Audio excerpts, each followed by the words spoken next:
नमस्कार दोस्तों, 5 बज चुके हैं और बार गुरुवार है और मैं प्रतिनिधि बाल कविताओं का वाचन शुरू करने जा रहा हूँ। तो सबसे पहले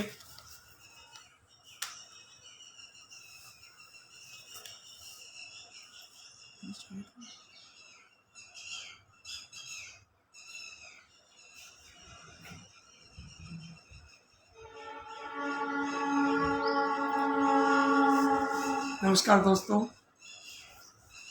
आज बार गुरुवार 31 मार्च 2022 और बाल अखबार टाबरटोली मंच के माध्यम से मैं आज 4 बाल कवियों की कविताएं, उनकी प्रतिनिधि बाल कविताओं का वाचन करूंगा। आपका बहुत बहुत आभार, आपका स्वागत। वैसे दूसरे और चौथे गुरुवार को कार्यक्रम तय किया हुआ था, लेकिन चौथे गुरुवार को कविता पाठ जो है वो कोई कारणवश नहीं प्रस्तुत कर सके, क्योंकि इस दिन NCPCR दिल्ली की ओर से एक निमंत्रण मिला था, तो वहाँ जाना पड़ा। बच्चों का कार्यक्रम था, बाल साहित्यकार देश भर के लगभग 200-250 बाल साहित्यकार वहाँ पहुँचे थे और अंतर्राष्ट्रीय सेमिनार थी। और बाद में मैंने सूचना भी दे दी, क्योंकि सूचना बहुत ज़रूरी थी। बिना सूचना के आदमी इंतज़ार करता है, तो मैंने कुछ दिन पहले ही सूचना दे दी थी। भी अगला जो है कार्यक्रम 31 मार्च गुरुवार को करेंगे और अब अगला कार्यक्रम दूसरे और चौथे गुरुवार को उसी क्रम में रखेंगे। आज मैं 4 बाल कवियों की कविताएं प्रस्तुत करने जा रहा हूं। तो सबसे पहले डॉक्टर रामनिवास मानव, जो कि नारनौल हरियाणा से है, आपकी कविताएं मैं प्रस्तुत करने जा रहा हूँ। गुरुग्राम से बहुत ही वरिष्ठ रचनाकार घमंडी लाल जी अग्रवाल साहब पधारे हैं और बेटा दुष्यंत भी इसमें आ गया है, और रहीश जोइया भी आप पधारे हैं, बलदाऊ राम साहू जी आप पधारे हैं। आप सभी का तहे दिल से आभार और स्वागत। और मैं अब डॉक्टर रामनिवास मानव से शुरू करता हूँ। इनके बाद में बलदाऊ राम साहू जी की कविताएं, फिर कोटा से कृष्णा कुमारी की कविताएं, और उसके बाद कानपुर देहात से शिव मोहन यादव की कविताएं। इन 4 बाल कवियों की रचनाएं मैं प्रस्तुत करने जा रहा हूं।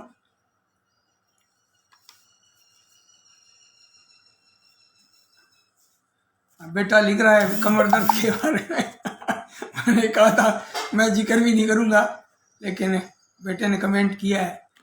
तो ये तो दुख तकलीफ खुशियां ये तो सब आते जाते रहते हैं। मैं अब शुरू कर रहा हूँ डॉक्टर रामनिवास मानव के बारे में, इनका व्यक्तित्व और कृतित्व। होंदराज जी बलवानी साहब अहमदाबाद गुजरात से पधारे हैं। जय रांकावत जी भी आए हैं।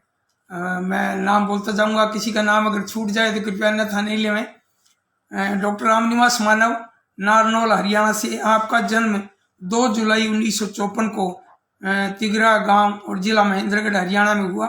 आप शिक्षा में MA और PhD DLit तक आपने शिक्षा पाई है और विभिन्न विधाओं में 56 महत्वपूर्ण कृतियां आपकी प्रकाशित हुई हैं, जिनमें 16 काव्य कृतियां, 8 बाल काव्य संग्रह, 4 लघु कथा संग्रह, 4 शोध समीक्षात्मक ग्रंथ तथा 10 संपादित पुस्तकें।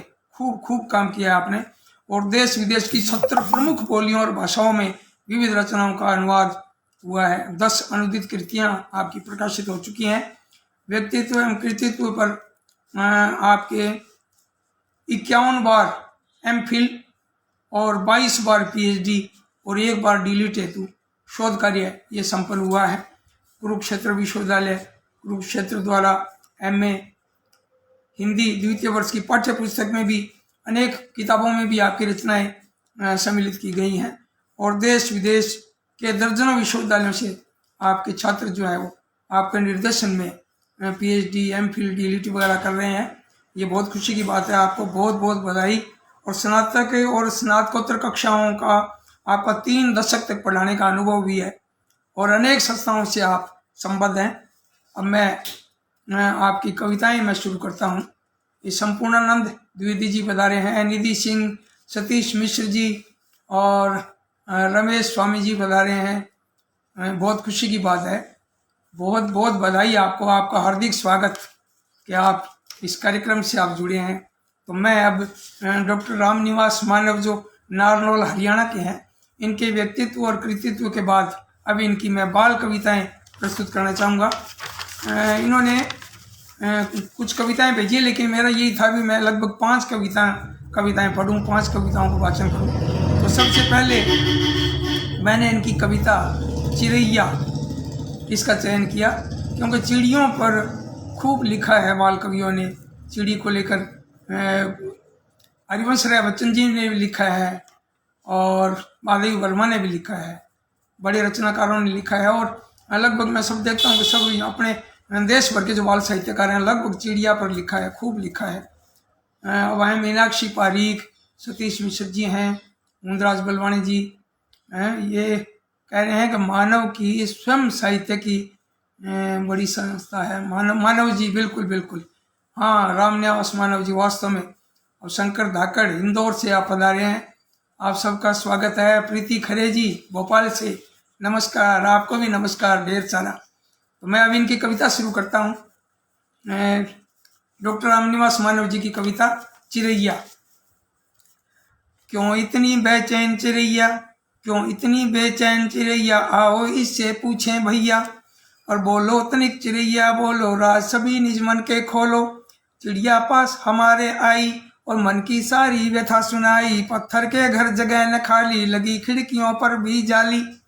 वास्तव में ये चिड़ी की ये बहुत ही बड़ी भारी व्यथा है कि चिड़िया पास हमारे आई, मन की सारी व्यथा सुनाई।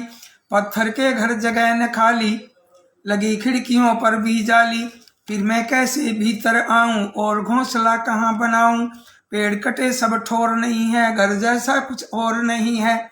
घर की चिंता मुझे सताती, तिनका भी मैं जोड़ न पाती। बोलो अब मैं कहाँ रहूंगी, कैसे सर्दी धूप सहूंगी। वाह वाह, क्या खूब खूब लिखा है। चिड़िया की व्यथा को कविता में बहुत सुंदर ढंग से डॉक्टर रामनिवास जी ने पिरोया है। फिर आगे देखिए आप कि हमने पीड़ा उसकी जानी, बातें सारी उसकी मानी। खिड़की खोल बुलाया उसको, कोने में बैठाया उसको। और चिड़िया को भी मिला ठिकाना, फूटा मन से मोहक गाना। घर तो घर ही होता भैया, मानव हो या सोन चिड़ैया। और क्यों इतनी बेचैन चिड़ैया, आओ इससे पूछें भैया। बोलो तनिक चिड़ैया बोलो, राज सभी निज मन के खोलो। क्या बात है, बहुत सुंदर। अब आपकी दूसरी कविता है पानी का सोता, यानी पानी का झरना। पानी यानी जल, जल तो जीवन है, जीवन का पर्याय है। तो इस पर आपने एक बाल गीत ये प्रस्तुत किया है। हम भोजन के बिना कुछ समय रह सकते हैं, लेकिन जल के बिना नहीं रह सकते। और जल जो है वो एक हमारे जीवन का एक हिस्सा है। अब आप देखिए कि कविता पानी का सोता। पानी, ये तकनीकी गड़बड़ी आ गई थी, तो हमें तकनीकी से भी जूझना है। विजेंद्र कुमार जी शर्मा आप आए हैं, डॉक्टर प्रीति खरे, बलदेव राम साहू जी और प्रभात कुमार गुप्त जी आप पधारे हैं।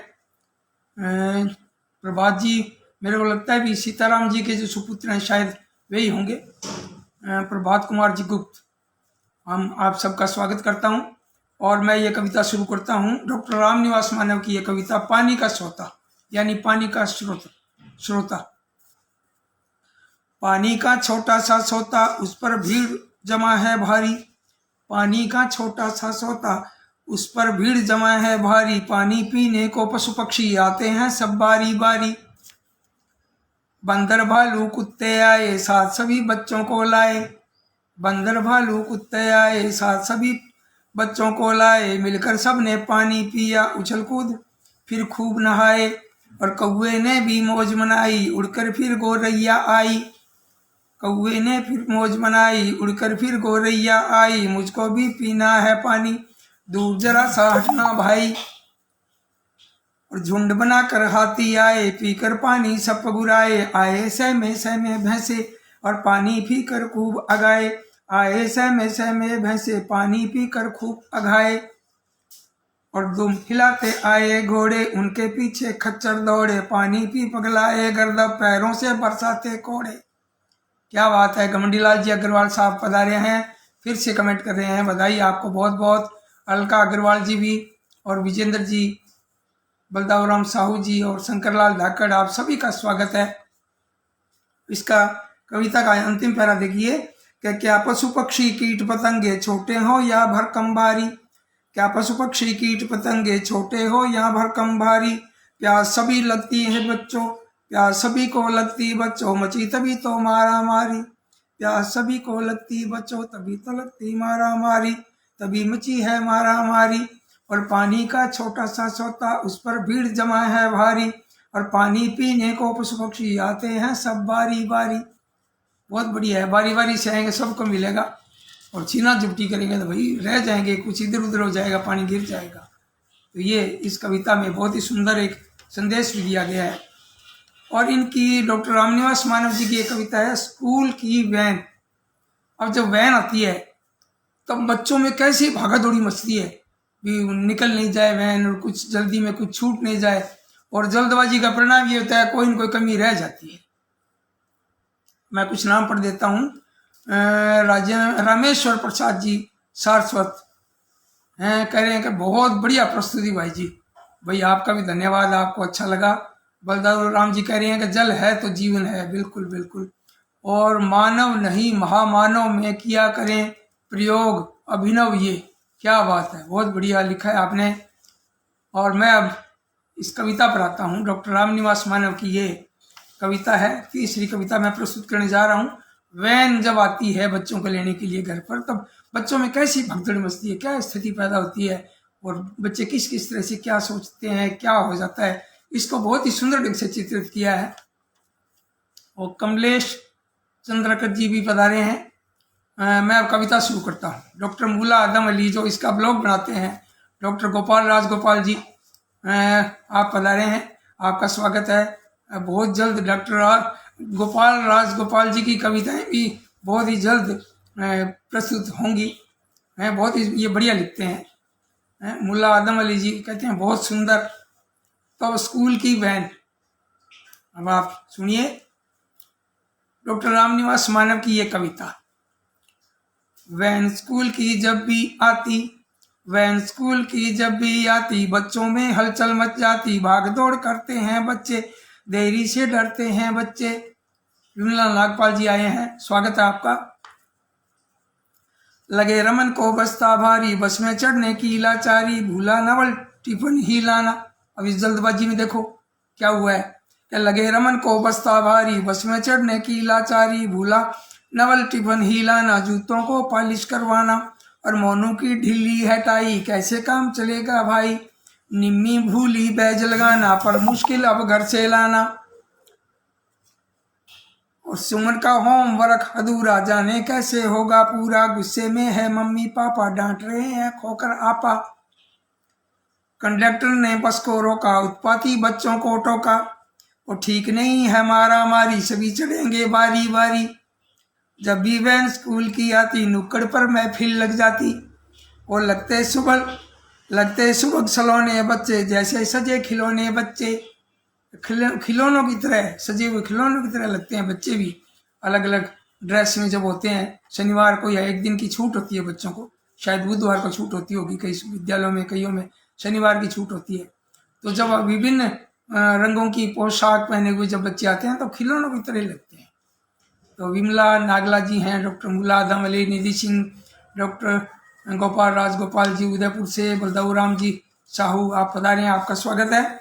और मैं अब डॉक्टर रामनिवास मानव की एक और कविता पढ़ने जा रहा हूँ, रिश्तों का संसार। अब रिश्ते जो हैं वो इनको बच्चों के लिए इन्होंने किस तरह से प्रस्तुत किया है। वैसे रिश्ता तो खून का रिश्ता भी होता है, विश्वास का रिश्ता भी होता है, और मैं जो है खून के रिश्ते से बढ़कर मानता हूँ विश्वास का रिश्ता, और जब विश्वास है तो रिश्ता है। अब आप देखिए रिश्तों का संसार मानव जी ने अपने विचारों को कविता में किस तरह से ढाला है। आप देखिए कि रिश्तों का संसार अनूठा, रिश्तों का संसार अनूठा, हर रिश्ते का प्यार अनूठा। दादा दादी नाना नानी लगते सारे सुखद कहानी। माता पिता की बात निराली, जैसे लदी फलों से डाली। भैया बहना के क्या कहने, भैया बहना के क्या कहने, सोना चांदी के हैं गहने। और बेटा बेटी लगते प्यारे, जैसे सुंदर चांद सितारे। हर रिश्ते की महिमा न्यारी, रिश्तों से ही घर फुलवारी। हमारे मित्र बालकृष्ण थरेजा जी पधारे हैं, वरिष्ठ पत्रकार और कवि हैं, और बहुत अच्छा लग रहा है। वो कह रहे हैं कि जय हो भाई दीनदयाल जी, क्या बात है। क्या आपका भी, आपकी भी जय हो, आप पधारे हो, क्योंकि आप सभी के पधारने से कार्यक्रम की शोभा बढ़ती है। ये शंकर धाकड़ कह रही हैं अति सुंदर, और रानी सिंह कह रही है बहुत सुंदर, और विमला नागला कहती हैं बहुत। एक हमारे साथी का फोन आ गया था, तो डॉक्टर रामनिवास मानव जी का फोन आ गया था, तो फिर इसमें अवरोध पैदा हो गया, क्योंकि इसी में है वो सिम। क्योंकि फिर बाद में कितने जो लोग हैं वो वेट करते हैं। रामनिवास जी को मैं कार्यक्रम के बाद में बात करूंगा, या कोई उनकी कोई ऐसी बात हो तो वो कृपया कमेंट में दे दें। और बहुत अच्छा लग रहा है अभी आपका फ़ोन है, तो इसका मतलब भी आप सुन रहे हैं, अच्छा लग रहा है। जिनकी कविता मैं प्रस्तुत कर रहा हूँ, और इनकी ये कविता है, इनकी 5वीं कविता है डॉक्टर रामनिवास मानव की, जगाए सूरज। अब सूरज, देखिए सूरज कविता को किस तरह से आपने प्रस्तुत किया है कि फेरी रोज लगाए सूरज, आकर हमें जगाए सूरज। हो कितना भी घोर अंधेरा, पल में मार भगाए सूरज। और खुले हाथ से बांटे खुशियाँ, खुले हाथ से बांटे खुशियाँ, धरती को सरसाए सूरज। और जब तब खेले छुपन छुपाई, बदली में छुप जाए सूरज। लेकिन जब भी गुस्सा आए, गर्मी से झुलसाए सूरज। और दिन भर बांटे धूप सभी को, शाम ढले सो जाए सूरज। क्या बात है, बहुत सुंदर। एक जीवंत पात्र की तरह सूरज को प्रस्तुत किया है कि किस तरह हमें जगाता है, और किस तरह दिन ढलने के बाद सूरज जो है स्वयं सो जाता है। अब मैं आपके सामने डेट ऑफ बर्थ के हिसाब से मैंने ये क्रम लिया है। सबसे पहले जो मैंने डॉक्टर रामनिवास मानव, उनकी डेट ऑफ बर्थ के हिसाब से, जो 4 कवियों में ये बड़े थे उम्र के हिसाब से। और अब ये दूसरे नंबर पर जो इनसे, रामनिवास जी से छोटे हैं और जिनकी कविता आएगी उनसे बड़े हैं, तो बलदाऊ राम साहू जी, इनके बारे में व्यक्तित्व और कृतित्व मैं इनके बारे में बताता हूँ आपको कि आप दुर्ग छत्तीसगढ़ से आप हैं, और आपका जन्म है 21 फरवरी 1958, यानी फरवरी, पिछले महीने 21 फरवरी को आपका जन्मदिन था, और 21 फरवरी 1958 का आपका जन्म है। और आप हिंदी और छत्तीसगढ़ी भाषा, दोनों भाषाओं में आप लिखते हैं, और खूब नाम है आपका। छत्तीसगढ़ की लोक कथाएं भी आपने लिखी है, और बाल कविताओं में आशा के दीप, आओ भैया पेड़ लगाओ, बिन बरसे जन जावे बादल, ये छत्तीसगढ़ी और हिंदी दोनों के साथ में बोल रहा हूँ। और हिंदी में नया सवेरा, नाचो ताता थैया, नाव चली हैया हैया, ये किताबें। और ये किताबें भी आपकी, ये मैं 2 किताबें दिखा रहा हूँ, ये भी इनकी है, आपने भिजवाई है। और मैंने इसमें से चयन किया है अभी 5 कविताएं इन दोनों किताबों में से मैं आपके सामने प्रस्तुत करूं। 2 शिशु कविताएं हैं और तीन कुछ बड़ों के लिए। तो ये 5 कविताएं मैं आपके सामने प्रस्तुत करने जा रहा हूं कि आपको खूब सम्मान भी मिला है। उत्कृष्ट शिक्षक प्रशिक्षण सम्मान राज्य शैक्षिक अनुसंधान और प्रशिक्षण परिषद भोपाल से मिला है आपको सम्मान, बिलासपुर से। और जो समाज के, जो परिवार के, जो इनके समाज के लोग हैं, उन्होंने भी आपको सम्मानित किया है। ये बहुत बड़ी बात है, बहुत बड़ा पुरस्कार है, समाज द्वारा सम्मानित होना बहुत बड़ी बात है। तो आपको अनेक सम्मान मिले हैं, और खूब ऊर्जावान रचनाकार हैं, और बाल साहित्य के अलावा गीत, गजल, कहानी, निबंध, आलेख, व्यंग्य खूब लिखते हैं आप। तो मैं अब आपकी कविता शुरू करता हूँ। सबसे पहले जो बिल्कुल छोटे बच्चों के लिए शिशु गीत की तरह ये कविता है, बादल बरसो। ये बलदाऊ राम साहू की ये कविता है, बादल बरसो। बादल भैया नाचे कूदे ताता थैया। अब दिख रहा है बादल नाचते हुए, देखो बादल भैया नाचे कूदे ताता थैया। और गली गली में बहता पानी नाव चली रे हैया हैया। गली गली में बहता पानी नाव चली रे हैया हैया। और मछली तैरी सरपट सरपट, मछली तैरी सरपट सरपट, उछले कूदे मेढक भैया। और झूम झूम कर बरसों बादल नाचेंगे हम छप्पक छैया। झूम झूम कर बरसों बादल नाचेंगे हम छप्पक छैया। और बादल भैया नाचे कूदे ताता थैया। बहुत सुंदर बाल मन की, शिशु मन की ये कविता, बहुत बढ़िया। और दूसरा, जैसे मैंने बताया था अभी, बाल कवियों ने चिड़िया पर खूब लिखा है, तो बलदाऊ राम साहू जी ने भी चिड़िया पर लिखा है, ये शिशु गीत लिखा है, चिड़िया पर एक चिड़ैया। देखिए चिड़िया की क्या विशेषता आपने बताइए, किस तरह से प्रस्तुत किया है, आप भी देखिए। एक चिड़ैया घर ओ आंगन दाना चुगने जाती कानन। एक चिड़ैया घर ओ आंगन दाना चुगने जाती कानन। कभी धरा पर कभी पेड़ पर, कभी खेत पर कभी मोड़ पर। कभी धरा पर कभी पेड़ पर, कभी खेत पर कभी मोड़ पर। कभी धरा पर कभी पेड़ पर, कभी खेत पर कभी मेड़ पर। फुर से उड़ती जाती छत पर, और फिर आती वह मुड़ मुड़ कर। तिनका लाती घर सजाती, चूं चूं कर वह गीत सुनाती। और जाती है वह ताल तलैया नाच, जाती है वह ताल तलैया नाचे खुद के ताता थैया। चिड़िया का कितना जीवंत चित्रण, चिड़िया यूं खुदकती हुई नाचती हुई दिख रही है, बहुत सुंदर चित्रण किया है। कि तिनका लाती घर सजाती, चूं चूं कर वह गीत सुनाती। जाती है वह ताल तलैया नाचे खुद के ताता थैया। बहुत बढ़िया, बहुत सुंदर आपकी ये चिड़िया पर ये कविता। अब एक लोकोक्ति भी है भी, अब पछताए क्या होत जब चिड़िया चुग गई खेत, है ना। तो इसी बात को आपने एक गीत में डाला है कि फिर काहे को हम पछताएं। इनकी ये कविता देखिए, फिर काहे को हम पछताएं, और प्रस्तुत कर रहे हैं बलदाऊ राम साहू। हम अपनी तकदीर बनाएं, हम अपनी तस्वीर बनाएं। कितनी बढ़िया बात है कि हम तकदीर और तस्वीर हम स्वयं बनाएं, और जो स्वयं बनाता है उसको कोई मिटा नहीं सकता। ये बहुत बढ़िया विचार लिया आपने इस कविता में कि हम अपनी तकदीर बनाएं, हम अपनी तस्वीर बनाएं, और करें भरोसा अपने पर हम झट शिखरों पर यूं चढ़ जाएं। करें भरोसा अपने पर हम झट शिखरों पर यूं चढ़ जाएं। और घूर घूर कर जो भी देखे उन्हें देख कर हम मुस्काएं।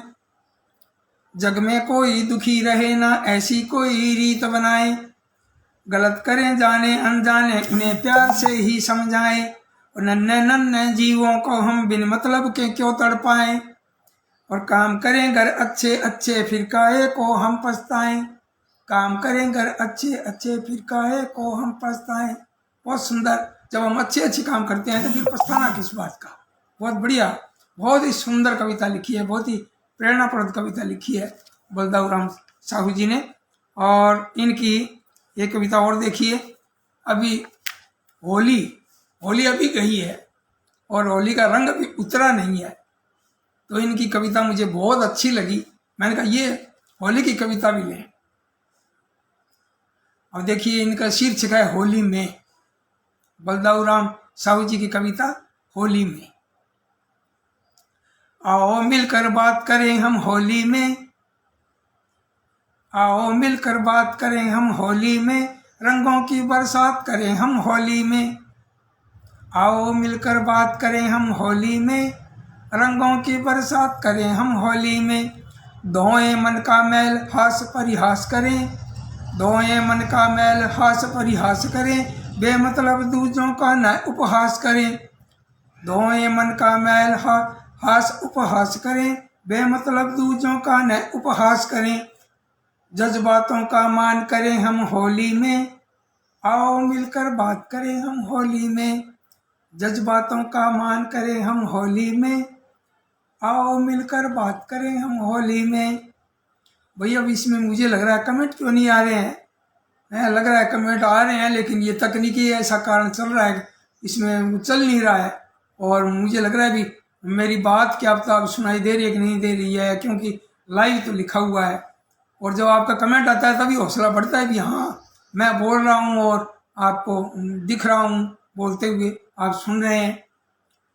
अब आप इसका अगला अंतरा देखिए कि जुम्मन अलगू गले मिले और प्यार करें, जुम्मन अलगू गले मिले और प्यार करें, आपस में ना झगड़े ना तकरार करें, अच्छे अच्छे भाव भरे हम होली में, आओ मिलकर बात करें हम होली में, आओ मिलकर बात करें हम होली में, रंगों की बरसात करें हम होली में। अब इसका अंतिम अंतरा देखिए, अलग अलग हो फूल गंध हो अलग अलग, अलग अलग हो फूल गंध हो अलग अलग, ताल गीत ले और छंद हो अलग अलग, अलग अलग हो फूल गंध हो अलग अलग, ताल गीत ले और छंद हो अलग अलग, भावों का मिलाप करें हम होली में, आओ मिलकर बात करें हम होली में, आओ मिलकर बात करें हम होली में, रंगों की बरसात करें हम होली में। क्या बात है, बहुत सुंदर। बलदाऊ राम साहू जी आपको बहुत बहुत बधाई, बहुत सुंदर सुंदर गीत लिखा आपने, बहुत बढ़िया। इसी तरह और लिखते रहें और भिजवाते रहें, दोबारा भी देंगे और भी प्रोग्राम तीसरी बार भी देंगे। ये नहीं है कि जिनका एक बार आ गया उनका फिर नहीं देंगे, ऐसी बात नहीं है। और कई बार यूँ लगता है भी, कई मेरे दिमाग में है भी कई रचनाकार जिनकी बहुत बढ़िया पसंद की है, मुझे भी बहुत अच्छी लगी है, उनका दोबारा भी देंगे। अब इनका देखिए एक और भी, पंछी गाएं आसमान में, इनकी 5वीं कविता, क्योंकि मैं लगभग 5-5 कविताएं प्रस्तुत कर रहा हूँ, तो इनकी 5वीं कविता बहुत छोटी कविता है। आप देखिए पक्षियों की स्थिति और पक्षियों का चित्रण आपने किस तरह से महसूस किया है, कविता में पिरोया है। तो बलदाऊ राम साहू जी की ये कविता पंछी गाएं आसमान में। पंछी गाएं आसमान में पर फैलाएं आसमान में, पंछी गाएं आसमान में पर फैलाएं आसमान में, और कभी झगड़ते मिलते जुलते प्यार लुटाएं आसमान में, कभी झगड़ते मिलते जुलते प्यार लुटाएं आसमान में, धरती पर दाना चुगते हैं। भाई दाना चुगने के लिए तो धरती पर जाना पड़ेगा, तभी तो कहते हैं जमीन से जुड़े रहो। धरती पर दाना चुगते हैं पर इठलाएं आसमान में, धरती पर दाना चुगते हैं पर इठलाएं आसमान में, खंभों पर हो या छप्पर पर और नीड़ बनाएं आसमान में, और कहाँ उन्हें आराम यहाँ पर झट उड़ जाएं आसमान में। भाई आसमान में तो नीड़ नहीं बनता, लेकिन वास्तव में कल्पना जोरदार की है भी, हम आसमान में इस तरह का बनाए भी लोग देखें।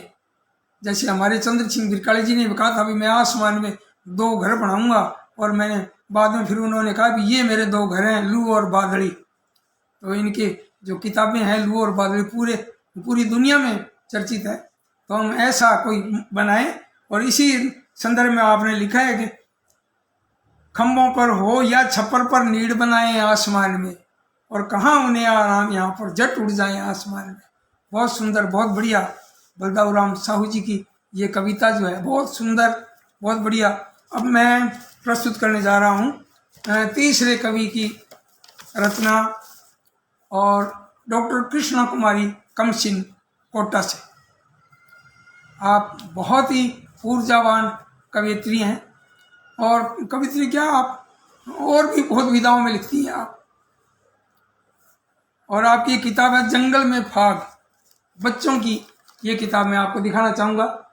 और मैं इसी किताब में से कुछ कविताएं मैं पढ़ूंगा। आपने कुछ कविताएं मुझे भिजवाई भी थी, लेकिन ये किताब मेरे पास थी पहले, तो मुझे यूँ लगा भी मैं इस किताब में से चयन करके जो सुनाऊं, तो जो उन्होंने भेजी है वो भी इसमें है।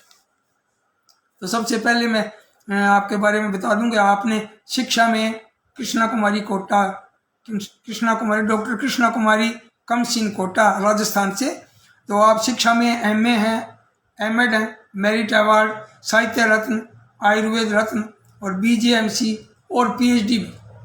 यानी मेरे बाल साहित्य पर, दीनदयाल शर्मा का बाल साहित्य, इस तरह का कोई इस तरह विषय दिया हुआ है, तो उसमें मेरे बाल साहित्य पर आपने PhD किया। मुझे भी बहुत गर्व महसूस हुआ, बहुत अच्छा लगा।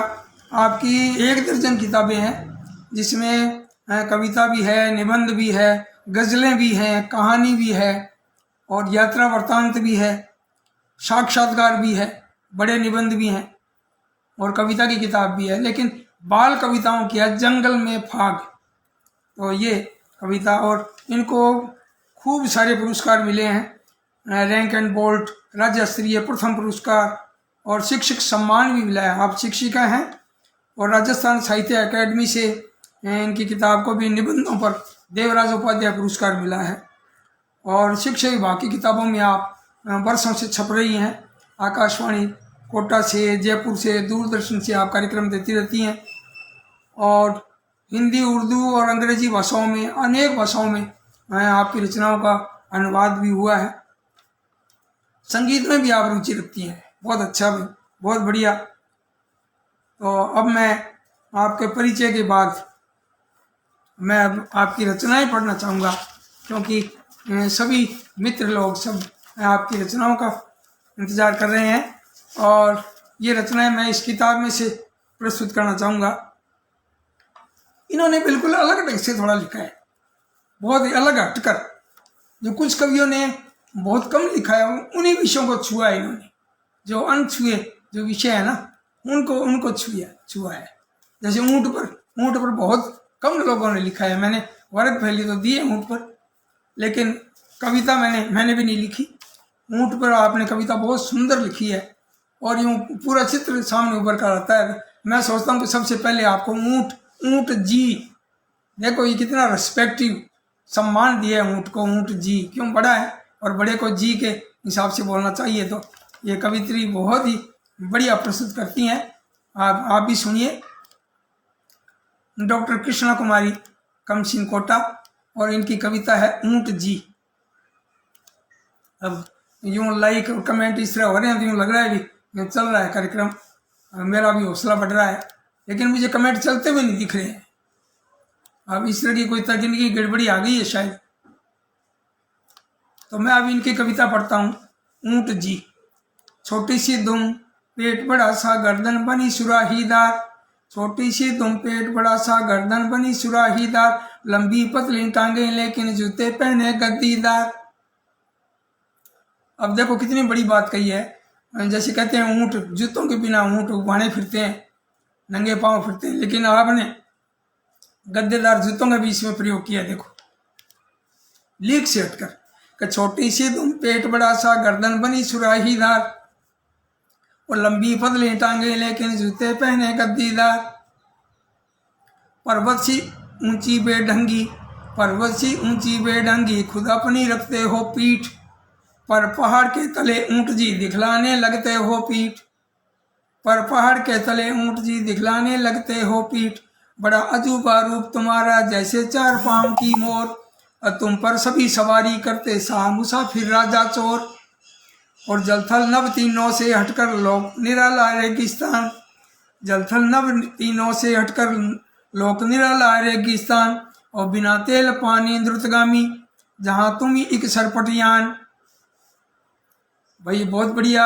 अब मुझे कमेंट दिखना शुरू हुआ है, अच्छा लग रहा है। बेटी मानसी ने सहयोग दिया। आज की नई पीढ़ी जो है वो तकनीकी से बहुत ज़्यादा विज्ञ हैं, जानकार हैं, ज्ञान रखती हैं आज की पीढ़ी।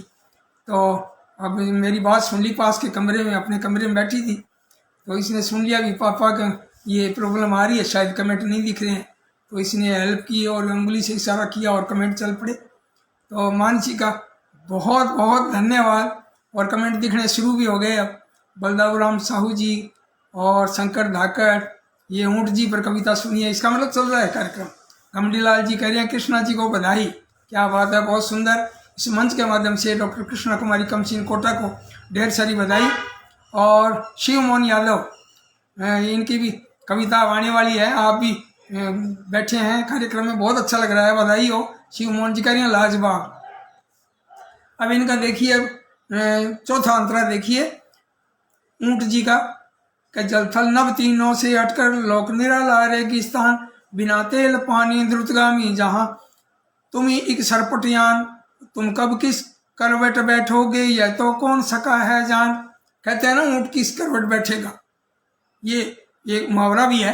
तो इसी बात को आपने कविता में लिया है कि तुम कब किस करवट बैठोगे यह तो कौन सका है जान, और तुम हो मरुथल राज तुम्हारे अद्भुत ठाट अनूठी शान, और छोटी सी तुम पेट बड़ा सा गर्दन बनी सुराहीदार, और लंबी पतली टांगे लेकिन जूते पहने गद्दीदार।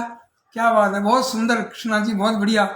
मुंदराज बलवानी जी भी कह रहे हैं अहमदाबाद गुजरात से, कह रहे हैं कि वाह ऊँट जी हैं, विषय बहुत बढ़िया है, बहुत बढ़िया, शानदार। अब एक देखिए कि गर्मी चल रही है, गर्मी शुरू हो गई है होली के बाद, तो अब गर्मी पर एक कविता है कृष्णा जी की, डॉक्टर कृष्णा कुमारी जी की कविता है, गर्मी आई दैया दैया। गर्मी आई दैया दैया सूख गए सब ताल तलैया, गर्मी आई दैया दैया सूख गए सब ताल तलैया, और जंगल प्यासा बस्ती प्यासी, जंगल प्यासा बस्ती प्यासी, चैन किसी को नहीं जरा भी, गगन अगन बरसाए निरंतर, पवन चलाता है लू के शट, आग बबूला सूरज दादा अटक गए भूजल ही सारा, कैसे प्राण बचेंगे भैया गर्मी आई दैया दैया। भाई मानसी शर्मा बिटिया का बहुत बहुत धन्यवाद, खूब कमेंट किया है, बहुत बढ़िया। शिव मोहन ने भी किया है एक मज़ेदार, और सुरेश चंद्र सर्वहारा, जिनका जैसे मैंने राजस्थान की बाल कवियों की रचना शुरू की थी तो सुरेश चंद्र शर्मा जी से शुरुआत की थी मैंने, और अब तो यूँ लग रहा है भी अब राजस्थान खूब चमकेगा, खूब राजस्थान के कवि जो हैं इस मंच के माध्यम से आएंगे कि बहुत बढ़िया लेखन कर रहे हैं, बच्चों के लिए बहुत ही बढ़िया, खुशी भी होती है। तो आप सबका मैं स्वागत करता हूँ। देखिए अब गर्मी आई दैया दैया, इसका ये दो अंतरे हैं, और इसका दूसरा अंतरा देखिए आप कि मटका लेकर प्यासा पनघट, मटका लेकर प्यासा पनघट, भटका घर घर चौखट चौखट, मटका लेकर प्यासा पनघट, भटका घर घर चौखट चौखट, और छाया ने पेड़ों से कर ली चतुर्मास आने तक कुट्टी, छाया ने पेड़ों से कर ली चतुर्मास आने तक कुट्टी, चातक होकर विकल पुकारे मेघ बरस तू सबके द्वारे, आंगन आंगन बह पुरवैया गर्मी आई दैया दैया, आंगन आंगन बह पुरवैया गर्मी आई दैया दैया। ये कहावत है कि जब पुरवाई हवा चलती है तो बरसात आती है, इसी बात को इसमें रेखांकित किया है कृष्णा जी ने, बहुत ध्यान रखा है। और कविता में, बच्चों की कविताओं में मतलब कविता के माध्यम से और बात के माध्यम से, ये नहीं है कि बच्चे को समझाया जा रहा है, पढ़ाया जा रहा है, बात के माध्यम से बच्चा सीखता है, ये बहुत बड़ी बात है। अब इनकी एक और कविता देखिए, ये भी थोड़ी लीक से हटकर है, और सब्जी मंडी, पूरी सब्जी मंडी को अपनी कविता में उतार दिया। थोड़ी कविता लंबी है लेकिन ये महसूस नहीं होती, बहुत बढ़िया, यूँ आगे लगता है भी आगे क्या होगा। तो सब्जी मंडी, डॉक्टर कृष्णा कुमारी कमसिन कोटा की कविता देखिए आप, सब्जी मंडी। अकड़ रहे थे नन्हे भैया मुट्ठी में था 1 रुपया, एक बच्चा है जो 1 रुपया लेकर सब्जी मंडी में जाता है, और उसका चित्र खींचा है आपने कृष्णा जी ने अपनी कविता में, सब्जी मंडी कविता में। अकड़ रहे थे नन्हे भैया मुट्ठी में था 1 रुपया, थैला लटका कर बगली में जा पहुंचे सब्जी मंडी में, गोल गोल भूरा मटमैला आलू बना हुआ था छैला, अजब खुरदरी चमड़ी वाला हरा करेला नीम चढ़ा था, और मूली लेटी ताज पहनकर घास गुलाबी लेकर गाजर, ककड़ी जी की दुबली काया देख देख कर मन ललचाया, देखो कैसी लगती भिंडी जैसे हो मम्मी की उंगली, कद्दू देखो बड़े ध्यान से तोंद फैलाए परेशान से, पूरा दिख रहा है जैसे, ऐसे लग रहा है जैसे कद्दू ऐसे लेटा हुआ है, और ऐसे इस तरह से ऐसे लगा के हाथ आराम से जैसे लेटा हुआ है। कविता का जो चित्र देखिए आप कि कद्दू देखो बड़े ध्यान से तोंद फुलाए बड़े परेशान से, और सीना ताने थे खरबूजे गोल मटोल हरे तरबूजे, लाल हरी और दुबली पतली तेज बड़ी छोटी सी मिर्ची। मैं बीच में थोड़ा नाम बोल दूं, बलदाऊ राम जी है, राम कुमार भांबू जी हैं, सुरेश चंद्र सरवार है, शंकर धाकड़ है। आपको सबको बढ़िया लग रही है कविताएं, बहुत ही बढ़िया, बहुत धन्यवाद आपका। डॉक्टर मुल्ला आदम अली एक मोर का चित्र भेज रहे हैं, बहुत सुंदर। द्वारका प्रसाद जी नागपाल हमारे पत्रकारिता के हमारे साथी, आपका भी स्वागत है बहुत बहुत। अब आगे देखिए कृष्णा जी की कविता में कि फूली बैठी गुब्बारे सी और शिमला मिर्ची भोली भाली और फूल गांठ और पत्ता गोभी लौकी गिल की तुर्की तंदूरी, फूल गांठ और पत्ता गोभी लौकी गिल की तुरी तंदूरी, शलगम लहसुन प्याज चुकंदर नजर लुभाते लाल टमाटर, पत्तों वाली कई सब्जियां आपस में करती थी बतियां और बथुआ में थी पालक धनिया, मालिन बैठी करके छैया, इटलाते थे नींबू पीले ठेले में थे आम रसीले, लंगड़ा कलमी हरा दशहरी भर आया लो मुंह में पानी, लंगड़ा कलमी हरा दशहरी भर आया हो मुंह में पानी, भाव मगर था सबका ऊंचा आसमान पर पहुंचा केला, नन्हे जी क्या लें क्या छोड़ें बार बार झोले को देखें, पड़े सोच में नन्हे भैया मुट्ठी में था 1 रुपया। और इतनी चीजें, खूब सारी चीजें आपने देखी और ये हाथ में 1 रुपया मुट्ठी में ले रखा था, भी क्या लें क्या छोड़ें। बहुत बढ़िया। द्वारका प्रसाद जी कह रहे हैं भाई दीनदयाल जी भारतीय नव वर्ष की बहुत बहुत बधाई। बिल्कुल बिल्कुल, हाँ नव वर्ष, बिल्कुल नव वर्ष, आपको भी ढेर सारी बधाई। और अब मुझे लग रहा है कोई इस तरह कोई आ जाए, कोई नए वर्ष की आपके कहते ये कविता आ गई कृष्णा जी की, और कविता का नाम है ताता थैया। आओ स्वागत करें झूम कर नए वर्ष का प्यारे भैया। ये कितना जबरदस्त संजोग है, कई तरह आपका कमेंट आया, इधर कविता आ गई। तो कृष्णा जी की ये कविता है ताता थैया। आओ स्वागत करें झूम कर नए वर्ष का प्यारे भैया, मैं नाचूं तुम गाना गाओ डिस्को धुन पर ताता थैया, और पापा से मम्मी से कहकर गाजर का हलवा बनवाएं, आगत विगत समागम पर हम मिलकर खाएं खुशी मनाएं, पापा से मम्मी से कहकर गाजर का हलवा बनवाएं, आगत विगत समागम पर हम मिलकर खाएं खुशी मनाएं, आपस में सब कुट्टी तोड़ें गले लगा लें सबको भाई, चिंटू मिंटू गोलू सबको आओ देने चलें बधाई, और चिंटू मिंटू गोलू सबको आओ देने चलें बधाई, आओ स्वागत करें झूम कर नए वर्ष का प्यारे भैया, और मैं नाचूं तुम गाना गाओ डिस्को धुन पर ताता थैया। बहुत बढ़िया, बहुत सुंदर। सुरेश चंद्र जी कह रहे हैं कि डॉक्टर कृष्णा कुमार जी की सब्जी मंडी पर बहुत सुंदर रचना, और ये बहुत सुंदर वाचन की भी प्रशंसा कर रहे हैं। भाई शिव मोहन जी कह रहे हैं कि आप बढ़िया पढ़ रहे हैं भाई, अब बढ़िया लिखा हुआ है तो बढ़िया पढ़ा जाएगा। आप बढ़िया लिखते हैं सभी लोग, अच्छा लगता है मुझे, और अच्छे काम की प्रशंसा होनी भी चाहिए। बच्चों तक, नाती पोतों तक, नन्हे नन्हे बच्चों तक ये कविताएं पहुंचनी चाहिए। ये कविताएं, ये बाल गीत, ये शिशु गीत, ये बच्चों तक पहुंचना बहुत ज़रूरी है। फिर वो बच्चे अपनी नादानियाँ, अपनी शरारतें, अपनी बातें हमारे सामने इस तरह करें, हम कुछ और लिखें, बच्चे भी लिखें। अब आप इनकी कृष्णा जी की ये कविता और देखिए, आप इनकी 5वीं कविता मधु की रानी, यानी मधुमक्खी। फूल फूल पर मंडराती हूँ, चूस चूस कर रस लाती हूँ, श्रम का फल मीठा होता है मैं सबको यह समझाती हूँ। फूल फूल पर मंडराती हूँ, चूस चूस कर रस लाती हूँ, श्रम का फल मीठा होता है मैं सबको यह समझाती हूँ। लोग मुझे कहते मधुमक्खी, लेकिन मैं हूँ मधु की रानी, मेरा डंक लगा जिसको भी उसने मांग लिया है पानी।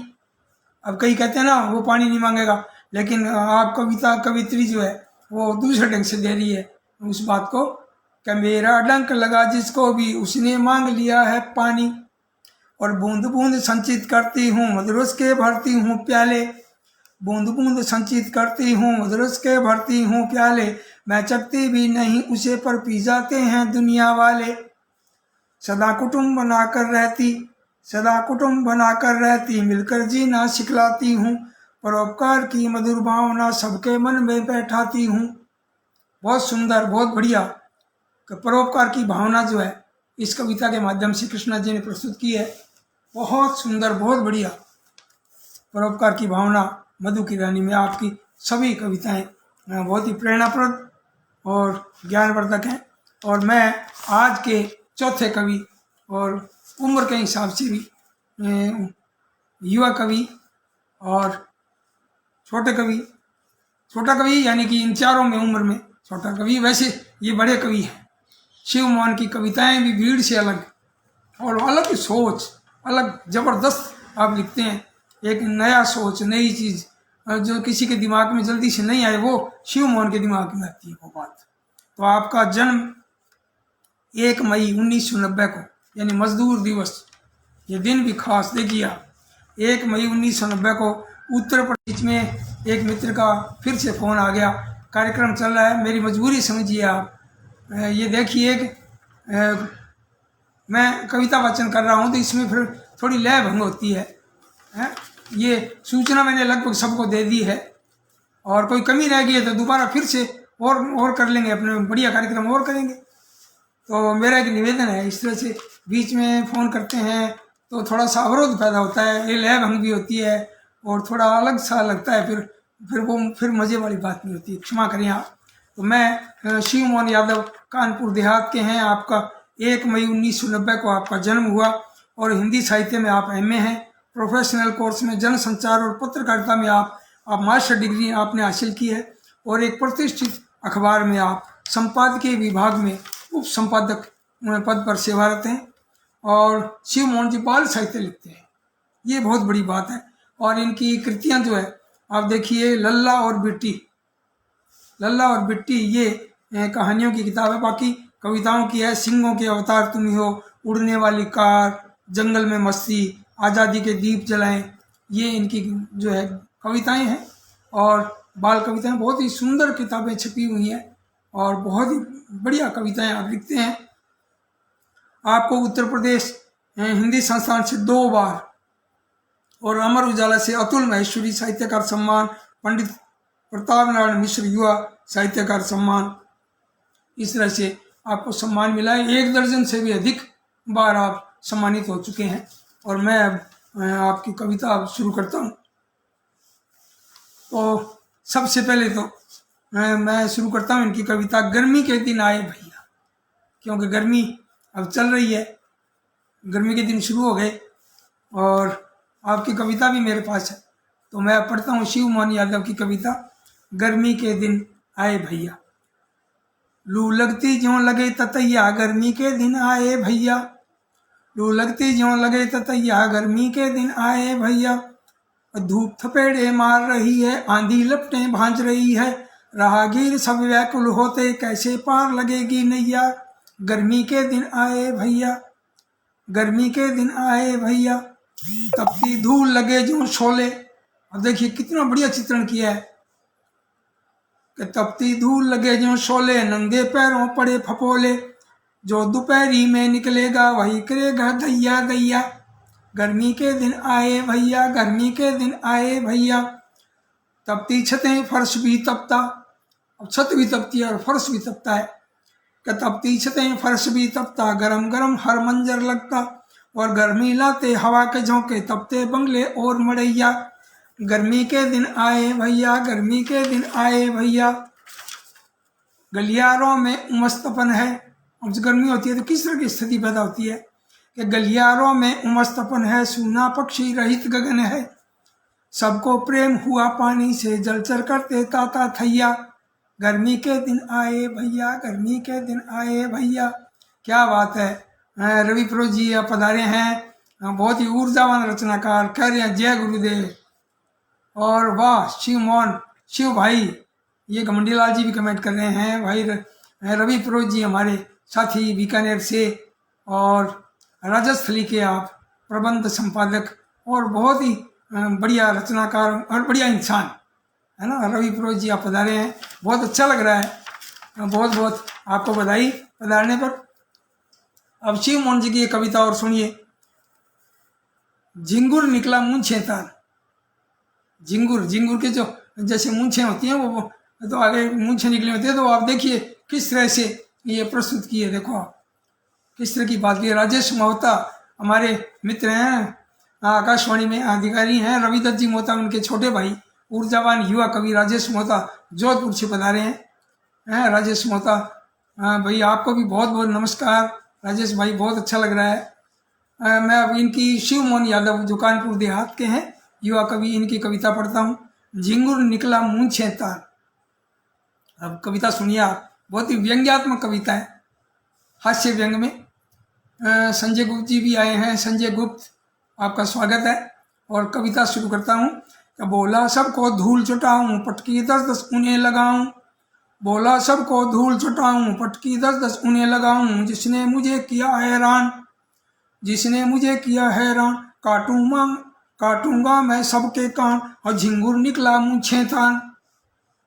बोला सबको धूल चटाऊँ, पटकी 10-10 उन्हें लगाऊँ।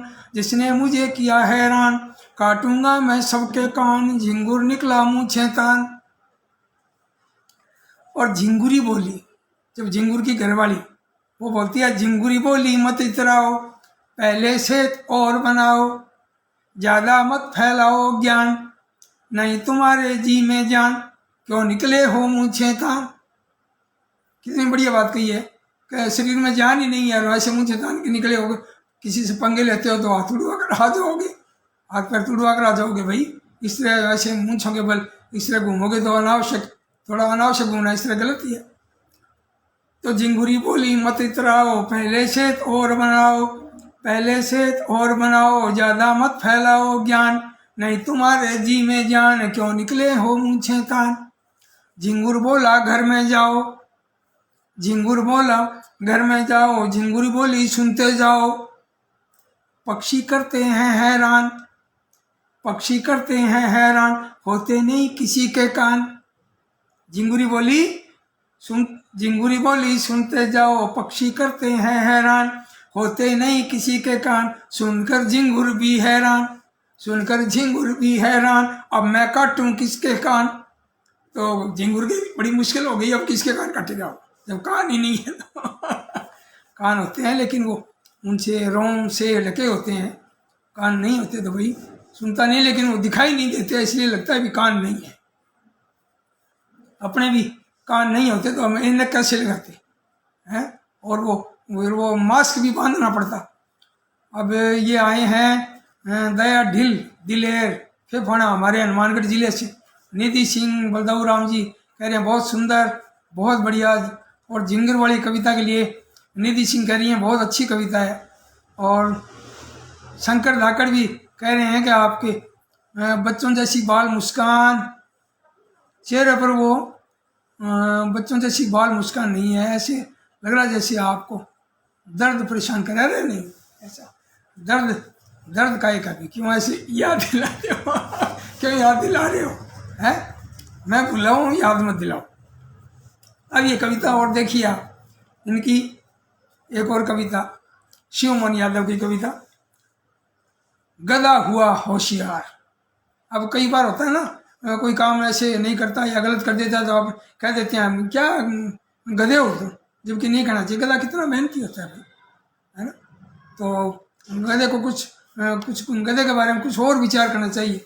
मैंने भी गधे पर कविता लिखी है, मैंने पैरवी नहीं की, लेकिन मैंने एक हकीकत बयान की है, वो मैं कभी सुनाऊंगा आपको। अब इनकी कविता देखिए, गधा हुआ होशियार। लेकर बस्ता हंसता हंसता गधा गया स्कूल। शिव मोहन यादव की ये कविता देखिए कि लेकर बस्ता हंसता हंसता गधा गया स्कूल, और मार साहब ने पाठ पढ़ाया गया बेचारा भूल। अब भूलना तो आदत है, भूल जाता है भाई, हम भी भूल जाते हैं। मार साहब ने पाठ पढ़ाया गया बेचारा भूल, मार साहब ने डांटा पीटा उसको अलग बिठाया, अपनी जान बेइज्जती मन में, अपनी जान बेइज्जती मन में वह बेहद सकुचाया। गोपाल झा पत्रकार साथी हमारे छोटे भाई पधारे हैं, बहुत देरी से आए हैं, हो सकता है कमेंट देरी से किया हो, पहले से आगे बैठे हों। रमेश चंद्र शर्मा भी, दया दिलेर भी आए, आप सबका स्वागत है। तो ये कविता जो है शिव मोहन यादव की, लेकर बस्ता हंसता हंसता गधा गया स्कूल, और मार्ट साहब ने पाठ पढ़ाया गया बेचारा भूल, और मार्ट साहब ने डांटा पीटा उसको अलग बिठाया, और अपनी जान बेइज्जती मन में वह बेहद सकुचाया, और मन में ले संकल्प देने पढ़ने की जिद ठानी, और थोड़े थोड़े ही प्रयास से सुधरा वह अज्ञानी, और ऐसी बुद्धि विकास कर गई, गला हुआ होशियार, और सबने उसको मान दिया, फिर उसने पाया प्यार। बहुत बढ़िया। जब जो अज्ञान दूर हो गया और जब ज्ञान पा लिया तो सबका प्यार मिलेगा। ये बहुत ही सुंदर ही संदेश दिया है इस कविता में शिव मोहन ने, बहुत बढ़िया।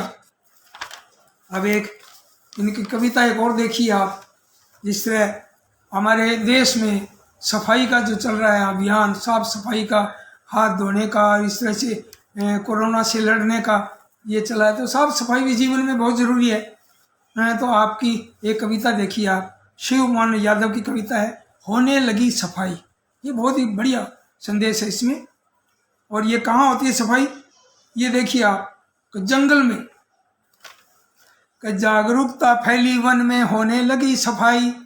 जागरूकता फैली वन में, होने लगी सफाई। और हाथी बंदर भालू ने मिल झाड़ू खूब लगाई। और बाग बगीचे गुफा खंडहर लगे चमकने आज। बाग बगीचे गुफा खंडहर, बाग बगीचे गुफा खंडहर लगे चमकने आज। और लगा यही कि जंगल भर का शिक्षित हुआ समाज। लगा यही कि जंगल भर का शिक्षित हुआ समाज। अचरज में थी एक बंदरिया, बड़े दिनों में आई।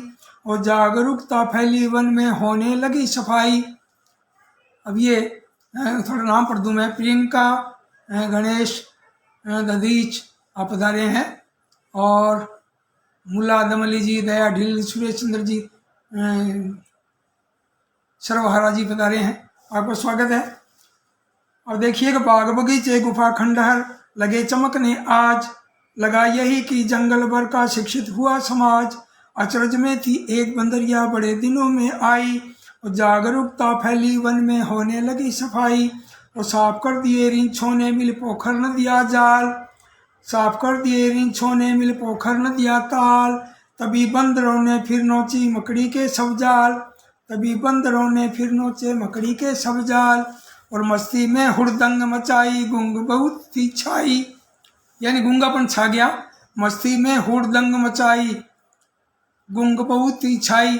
पहले जो गूंगापन छाया हुआ था, वहाँ हुड़दंग के कारण जो है मस्ती छा गई। कितना बढ़िया आपने लिखा है कि मस्ती में हुड़दंग मचाई, गुंग बहुत सी छाई। और जागरूकता फैली वन में, होने लगी सफाई। और पत्ती कूड़ा इतना निकला, लगे हुए थे टाल। इंतजाम उसका शेरू ने करवाया तत्काल। और हाथी ऊंटों ने ढो ढो कर भर दी पूरी खाई। और जागरूकता फैली वन में, होने लगी सफाई। अब आगे देखिए, अंतिम पैरा देखिए आप।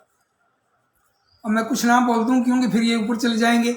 आलोक चौरसिया जी हैं, और एक हमारे उमेश चौरसिया जी भी हैं, एक गिरीश शर्मा जी भी हैं, सुभाष सिंगाठिया जी, क्या बात है, हमारे गंगानगर से हमारे युवा साथी सुभाष सिंगाठिया जी पधारे हैं, आप सबका स्वागत है। तो इनका इस कविता का, शिव मोहन जी की कविता का अंतिम अंतरा, सब पशुओं ने मिलकर भैया साफ कर दिया जंगल। और नदिया में फिर सभी नहाए, था मंगल ही मंगल। शेरू सबसे ज्यादा खुश थे, बंटने लगी मिठाई। और जागरूकता फैली वन में, होने लगी सफाई। और जागरूकता फैली मन में, होने लगी सफाई। ये बहुत ही बढ़िया कविताएं मैंने पढ़ दी है, और समय भी हो चुका है। आप सबका दिल से आभार और आपका स्वागत, और खूब आपने कमेंट किए, और बहुत ही बढ़िया आपने मेरी मन की बातें आपने सुनी। लेकिन मैंने तो भाई बहुत खुश होकर सुनाया, मैंने महसूस नहीं होने दिया अभी कोई इस तरह की कोई तकलीफ दर्द कोई है। जीवन में उतार चढ़ाव, किसी को कोई चणक पड़ जाए, किसी के कोई दर्द पड़ जाए, या किसी को कोई सली चुभ जाए, है ना, और किसी का कुछ माथा दुखने लग जाए, कुछ हो जाए, तो ये तो जीवन का उतार चढ़ाव है। हम इसको सहजता से लें। और आगे आने वाले जो 4 कवि हैं, और उनका मैं दूसरे गुरुवार को, अगले महीने दूसरे गुरुवार को शाम को 5 बजे मैं 4 कवियों का प्रस्तुत करूंगा। और मैं समझता हूँ कि अगले महीने अप्रैल में दूसरे और चौथे गुरुवार को जिन 8 कवियों के बारे में जो प्रस्तुत करनी है, 4 कवियों को पहले और 4 दूसरे और चौथे गुरुवार को, इस तरह दूसरे और चौथे गुरुवार के मैं 8 कवियों के बारे में आपको बहुत ही जल्द जो है वो पोस्ट आपके सामने प्रस्तुत करूंगा। बेटे को मैंने कहा है बनाने के लिए, वो भी मदद करते हैं, सहयोग करते हैं और पूरा परिवार जो है इस काम में लगा रहता है।